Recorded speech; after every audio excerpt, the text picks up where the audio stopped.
The words came so quietly that Isla Hart almost ignored them. "Don't move. Follow me." She had spent years learning which voices demanded attention and which ones could safely fade into the background. This one came from a young janitor kneeling beside a utility cart, his expression calm but unusually focused. He wasn't panicked. He wasn't trying to impress her. He simply looked like someone who had noticed something she hadn't.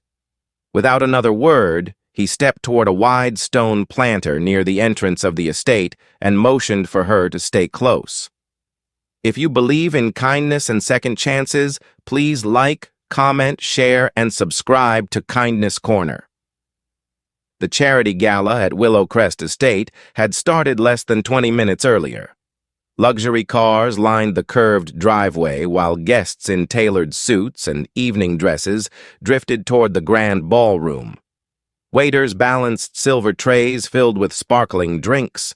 A string quartet played beneath white lights hanging from ancient oak trees.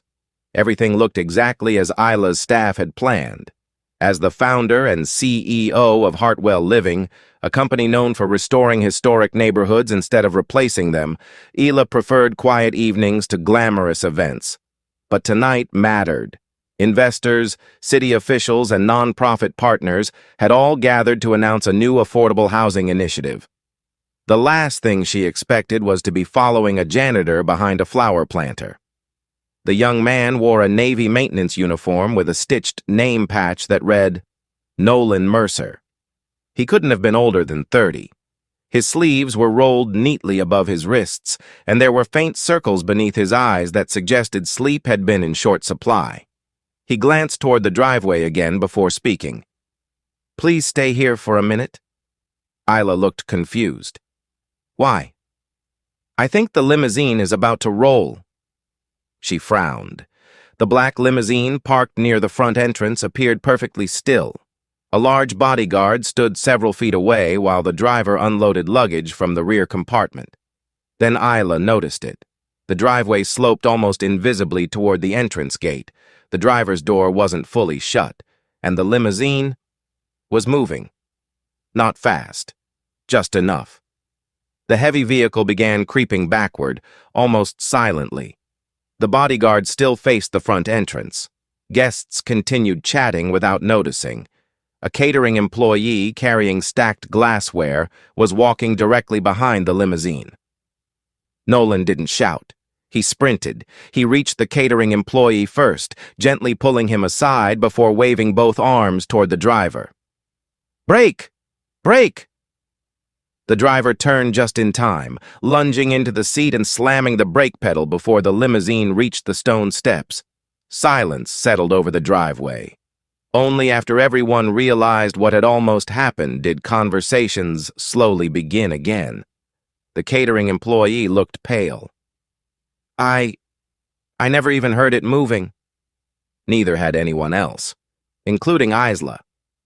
She turned toward Nolan. "You saw all that from over there?" He shrugged awkwardly. "I clean these walkways every morning. I know this slope better than most people." There wasn't a trace of pride in his voice, only relief. Isla thanked him quietly before security resumed their positions. Most guests assumed it had simply been a parking mistake and returned inside. But Isla couldn't stop thinking about the young janitor. An hour later, she found him replacing a burned-out light bulb in a service hallway behind the ballroom. "You handled yourself well out there," she said. Nolan smiled politely without looking up. "I just happened to notice. You probably saved someone from getting hurt." "Maybe." His answer was almost uncomfortable, as if compliments never sat naturally with him. Isla leaned against the wall. "How long have you worked here?" "About 8 months. "And before that?" "I worked construction until my company closed. I've been taking whatever jobs I can find since then." He hesitated before adding something he clearly hadn't planned to share. "I've got a 6-year-old daughter waiting at home. Steady work matters more than impressive work these days." That sentence stayed with Isla longer than anything else he said. It wasn't dramatic. It wasn't meant to earn sympathy. It was simply the truth.